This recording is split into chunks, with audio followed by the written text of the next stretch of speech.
ಎಲ್ಲರಿಗೂ ನಮಸ್ಕಾರ. ಇವತ್ತು ನಮ್ಮ ಶಾಲೆಯ ಮಕ್ಕಳಿಗೆ ವ್ಯಾಪಾರ ಹೇಗೆ ಮಾಡುವುದು ಎನ್ನುವ ಮಾಹಿತಿಯನ್ನು ಕುರಿತಾಗಿ ತಿಳಿಸಲು ಅವರಿಗೆ ಕೆಲವು ಆಹಾರ ಪದಾರ್ಥಗಳನ್ನು ಹಾಗೂ ತಿಂಡಿ ಪದಾರ್ಥಗಳನ್ನು ಮಾಡಿಕೊಂಡು ಬರಲು ಹೇಳಿದೆವು.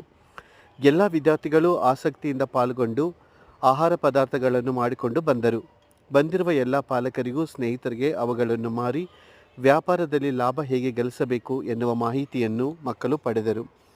ಶಾಲೆಯಲ್ಲಿ ಇಂಥ ವಿಧವಾದ ಪ್ರೋಗ್ರಾಂಗಳನ್ನು ಹಮ್ಮಿಕೊಳ್ಳಲು ಕಾರಣವೇನೆಂದರೆ, ಈ ಚಿಕ್ಕ ವಯಸ್ಸಿನಿಂದಲೇ ಮಕ್ಕಳಿಗೆ ವ್ಯಾಪಾರವನ್ನು ಕುರಿತಾಗಿರುವಂಥ ಒಂದು ನಾಲೆಜ್ ಬೆಳೆಸುವ ಸಲುವಾಗಿ, ಒಂದು ತಿಳುವಳಿಕೆ ಮೂಡಿಸುವ ಸಲುವಾಗಿ ಈ ಒಂದು ಕಾರ್ಯಕ್ರಮವನ್ನು ಹಮ್ಮಿಕೊಂಡಿದ್ದೇವೆ. ಈ ಕಾರ್ಯಕ್ರಮಕ್ಕೆ ಎಲ್ಲ ಪಾಲಕರು ತಮ್ಮ ಸಹಕಾರವನ್ನು ನೀಡಿದರು ಮತ್ತು ಮಕ್ಕಳು ಕೂಡ ಆಸಕ್ತಿಯಿಂದ ಪಾಲ್ಗೊಂಡರು.